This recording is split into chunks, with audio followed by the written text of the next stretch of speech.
On fait du planning de séance version Saint-Valentin. Moi, quand je vois le 14 février qui arrive sur mon calendrier, je viens toute excitée, mais peut-être pas pour les raisons que vous pensez. Moi, je m'appelle Josiane, je suis ergothérapeute. Et un ergothérapeute, c'est quoi? On accompagne les enfants dans leur développement et leur fonctionnement. Et comment on fait ça? On se fixe des objectifs et on travaille ces objectifs-là. Et notre modalité, ça veut dire nos moyens, c'est l'activité. Et on va à ce moment-là choisir une activité dans les intérêts de l'enfant pour atteindre nos objectifs. Donc, revenons à l'idée de la Saint-Valentin. Pourquoi j'aime la Saint-Valentin? Parce que c'est un intérêt de beaucoup d'enfants. Donc, qui dit intérêt bien identifié, dit plus de facilité pour planifier une séance. Et comme je vois beaucoup d'enfants et que beaucoup d'enfants aiment la Saint-Valentin, c'est payant de se préparer des belles activités clés en main qu'on va pouvoir réutiliser avec plus d'un enfant. De là pour sauver du temps de planification. C'est le fun, ça, sauver du temps de planification. Ça nous permet d'être plus efficace et de passer plus de temps, justement, dans des choses plus importantes comme l'analyse, la réflexion. Alors, je tiens pas ça pour rien là, depuis tantôt. C'est parce que là, les enfants, bien sûr, pour qui on va planifier, vont avoir probablement des défis au niveau de la motricité fine.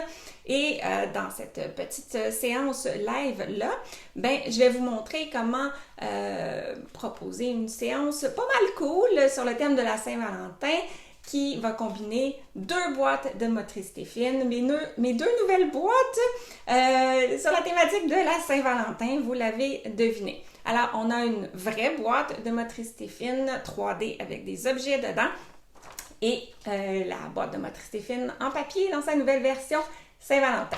Celle-là, il va falloir vous équiper un peu. C'est pour ça que je vous en parle au début février, parce que il va falloir aller peut-être magasiner un peu si vous n'êtes pas équipé en choses de cœur dans votre environnement. Au Québec, au Canada, on a les magasins du dollar, les Dollarama. Alors, pour moins de 20 $, on peut se préparer une super boîte de motricité fine. Grosso modo, si c'est la première fois que vous entendez parler de boîte de motricité fine, ce qui me surprendrait parce que j'en parle souvent, mais bon, c'est une boîte avec des petits objets qui se manipulent et parce que ça se manipule, évidemment, ça travaille la motricité fine, la dextérité. Les composantes de la motricité fine qui sont davantage travaillées avec la boîte de motricité fine sont les préhensions. La préhension fine avec la pince et la capacité de manipuler un objet. Okay? Le tourner, le déplacer dans la main et aussi souvent la coordination des 2 mains. Alors, dans ma boîte de motricité fine version Saint-Valentin, je vous montre ce que j'ai mis dedans pour vous inspirer un peu quand vous irez magasiner. J'ai acheté des petits sacs motifs Saint-Valentin. Il faut étirer le thème un petit peu. J'ai des petites gommes à effacer avec des cœurs. Qu'est-ce qu'on peut faire avec ça? Évidemment, petite gomme à effacer permet d'exercer préhension pouce-index avec un beau cercle, ce qui nous dit que ma commissure du pouce est active. On peut faire des petites marques, on peut les effacer. On peut en voir sur la table. OK, ici, comme ça, on peut les empiler. Alors, on peut faire toutes sortes de choses et on peut les transférer pour travailler des manipulations.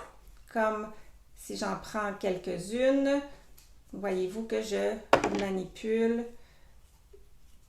pour les ressortir. Bon, on va y aller. Ici, j'ai des petites étampes qui nous permettent de, encore là, notre pince pouce-index étampée. Activité un petit peu plus facile. Je me suis procuré des petits autocollants en forme de cœur. Beaucoup de coordination des 2 mains pour décoller les autocollants.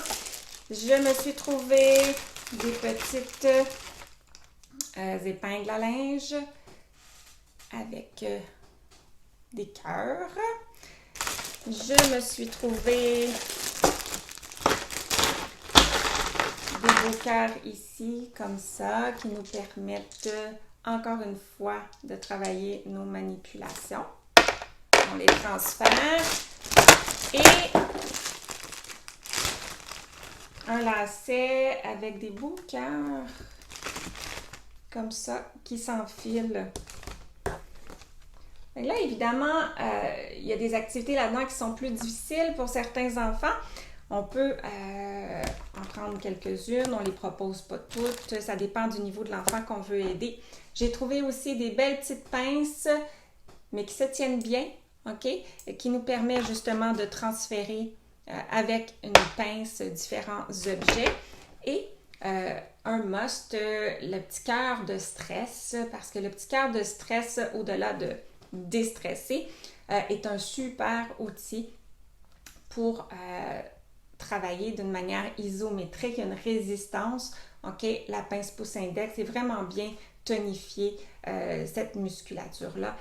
Moi, j'en profite. Je ne sais pas en Europe, je sais que beaucoup d'entre vous sont en Europe, mais quand je passe au magasin du dollar en temps de la Saint-Valentin, j'en achète une quinzaine, même des fois plus, et je les distribue à mes clients en cours d'année parce qu'après, on n'est plus capable de les récupérer. Et je trouve qu'au-delà de la Saint-Valentin, j'utilise beaucoup un petit objet comme ça pour la partie régulation. Et le fait que c'est un cœur, ben, ça fait le lien avec les émotions et c'est toujours pertinent. Donc, faites le plein et n'hésitez pas à en partager avec les enfants que vous accompagnez. OK, alors ça, c'est la boîte d'objets physiques qui nous permet vraiment d'exercer la partie motricité fine. Mais dans les composants de la motricité fine, ce qu'on a aussi, c'est l'utilisation des outils. Et c'est là que la boîte de motricité fine en papier va venir nous aider un petit peu. Parce qu'on va pouvoir travailler le crayon et les ciseaux. La boîte, des instructions, aide-mémoire et les fleurs qui vont se découper. Alors, je vous fais un petit survol des activités que ça implique. Alors, ici, on a des petites fleurs en spirale. Et dans... oups, c'est parce que j'ai deux téléphones en même temps. Fait que je m'excuse si je n'ai pas toujours le contact visuel à la bonne place. Alors, ici, dans les petites fleurs en spirale, on va faire comme un labyrinthe, tracer à l'intérieur de la spirale. Et ici, on va tracer les spirales. À chaque fois qu'on fait des petits tracés circulaires, ce que ça fait, c'est ça nous aide. Alors, je vais tracer à l'intérieur, je vais tracer. À chaque fois qu'on fait des tracés circulaires, on les fait dans le sens contraire des aiguilles d'une montre, donc dans le même sens que le tracé des lettres circulaires. Alors, ce que ça donne au bout du compte, c'est ça. Alors, on s'est exercé entre les lignes pour commencer et ensuite, on les a fait par nous-mêmes. Inciter les enfants à dessiner l'extérieur de la spirale vers l'intérieur pour aller de plus en plus petit plutôt que de commencer à l'intérieur et de grossir. Parce que s'ils commencent trop gros, ils n'auront pas l'opportunité de revenir et ils vont manquer le petit tracé du centre. Tandis que si vous commencez de l'extérieur, on peut toujours encourager les enfants à dire « fais un autre cercle, essaie d'en créer un autre de plus en plus petit. » OK? Les cœurs peuvent nous permettre d'exercer les rotations complexes. Alors, une rotation complexe, c'est quand je tourne mon crayon comme ça ici. Alors, ce que je ferais, c'est que je dirais à l'enfant, fais un tracé entre deux cœurs, fais une rotation, dirige-toi vers un autre cœur, une rotation, et l'activité dure aussi longtemps que ça nous intéresse. On fait le tracé qui nous intéresse aussi. On pourrait, avec un enfant qui n'aurait peut-être pas cette capacité-là, l'utiliser un petit peu aussi comme un labyrinthe, de dire tu peux juste tracer entre les cœurs sans toucher au cœur, par exemple, plus dans un contexte coordination œil-main. OK? Prochaine activité, c'est l'activité tracer, colorier, dessiner. Alors, en haut ici, on va colorier, toujours avec notre crayon de bois rouge. Ici, on a une petite flèche, on va tracer le cœur. Dans le fond, on va apprendre comment faire un cœur, ce qui n'est pas simple. Et ici, on va tracer notre cœur. Et dans le dernier ici, ce qu'on va faire, c'est retracer un cœur, mais plus petit à l'intérieur. Alors, je m'étais mis un timer pour pas que ça dure trop longtemps parce que j'ai tendance à toujours manquer de batterie à chaque fois que je fais les lives. En tout cas, ça a sonné. Donc, ça fait 10 minutes qu'on est ensemble. Alors, ce que ça donne, c'est ceci. un petit cœur tracé à l'intérieur. Voilà, pour l'activité du centre. L'activité de droite, c'est un petit mot caché, le mot « car ». Même si les enfants ne connaissent pas encore les lettres, peut-être à 4 ans, c'est pas grave. On a le modèle en haut et on retrouve tout simplement le mot « car ». Et c'est surtout un autre contexte d'exercer le petit coloriage circulaire pour l'entourer. OK? On va garder l'activité du centre ici en dernier parce qu'une fois que nos languettes sont coupées et tout ça, ça peut interférer avec notre activité de découpage du bout ici. Alors, ça, c'est un gros vase à fleurs qui n'a pas de fleurs dedans. Alors, on va inciter l'enfant à se choisir 3 fleurs. On va lui rappeler les stratégies de découpage qui seraient, entre autres, de ne pas essayer de découper une fleur en plein milieu de la feuille comme ça parce qu'il va être tout pris là, dans la page. Donc, ça peut être d'isoler, donc un coloriage grossier, par exemple, faire un pré-découpage peut-être de cette fleur-là et ensuite découper avec un plus petit papier, faire ses changements de direction, bien positionner dans les lames. Et on a 3 opportunités dans le fond de découper et de venir le coller ici. Et le dernier, c'est l'activité un petit peu plus compliquée, mais qu'on peut faciliter selon l'enfant là, et son niveau.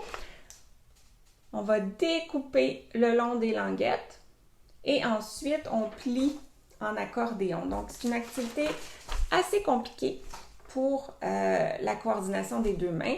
On peut simplement faire le découpage des languettes si l'enfant n'est pas en mesure là, de travailler avec l'accordéon, mais c'est un bel exercice vraiment de planification motrice. Les praxis, dans le fond, on peut décortiquer le mouvement, on peut donner une démonstration au ralenti, on explique clairement à l'enfant comment faire d'une manière précise en se guidant sur les lignes de l'activité ici. Okay? Bon. Alors, je pense que ça résume.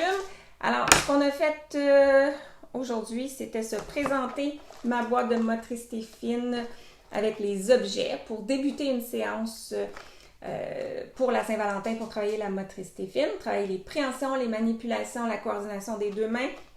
On magasine des objets dans un magasin pas cher. Alors, merci de m'avoir écouté. Bonne Saint-Valentin et on se reparle bientôt pour continuer à parler d'ergo. Bye!